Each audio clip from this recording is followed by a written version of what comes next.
ફટાકડા ફૂટી રહ્યા છે ને ઢોલ વાગી રહ્યા છે ને હાર તોરા કરવામાં આવી રહ્યા છે ને, પણ આ બધો દેખાડો છે ને એને બીજા શબ્દોમાં જો સાંભળવું હોય ને તો એવું કહેવાય કે ગરીબોના આંસુ પર રાજનીતિનો રોટલો કેવી રીતે શેકાય ને એ આ સીન ઉપરથી જોવા મળે છે ભાઈ. કારણ કે રાજકારણની કૃત્ય એટલી બધી ખતરનાક હોય છે ને કે તે જોવું હોય ને તો નાસિરનગર જવું પડે, જ્યાં ગરીબોના ઘર પર જેસીબી ફરી વળ્યા. યાદ છે ને, ત્યાં લોકો પાસે આજે રહેવા માટે છત નથી, ખાવા માટે અનાજનો દાણો નથી, એ લોકો પાસે પૈસા નથી, એ લોકો આ નેતાજીનું કેવી રીતે સ્વાગત કરે? એટલે આ નેતાજીએ એના લાગ્યા પાગ્યાઓ પાસેથી આવી રીતે સ્વાગતનો આખો ખેલ રચી નાખ્યો અને પોલિટિકલ માર્કેટિંગ કરી નાખ્યું. વાત કોની છે ખબર છે? કોંગ્રેસના નેતા હર્ષદ જરીવાલાની છે. વાહ નેતાજી વાહ, ગરીબો બરબાદ થઈ ગયા ને તમે આબાદ થવાની આશાએ ત્યાં પહોંચી ગયા. પોતાને ગરીબોના મસીહા સાબિત કરવાનો હર્ષદ જરીવાલા પાસેથી આ પ્રયાસ છે ને ખરેખર શીખવા જેવો છે. જુઓ તો ખરા, વિચાર કરી લો, લોકોના ઘર ઉજળી ગયા હોય, રસ્તા પર આવી ગયા, એ લોકો ફટાકડા ફોડે, એ લોકો ઢોલ વગાડે, ખર્ચો પોતાના ખર્ચે ઢોલ વગાડે. એટલે આ બધું છે ને દેખાડો ઉભો કરવામાં આવ્યો ને એવી ચર્ચાઓ થવા લાગી છે. હવે તો અમુક લોકો એવું કહેવા લાગ્યા હર્ષદ જરીવાલાએ ને પોતાની જાતને ગરીબોના મસીહા સાબિત કરવા માંગે છે. અને સૂત્રો પાસેથી તો માહિતી એવી મળી રહી છે કે હર્ષદ જરીવાલા ને કે ખાલી રાજકારણ નથી કરતા હો,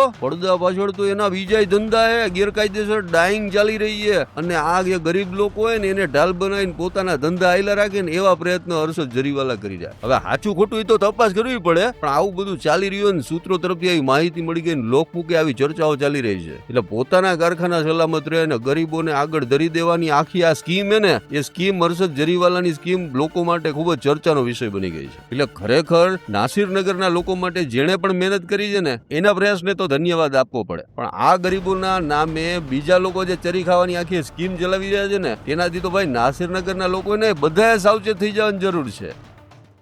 અમારી તમામ માહિતીથી અપડેટેડ રહેવા માટે જોડાયેલા રહો ત્રિશુલ ન્યૂઝ સાથે.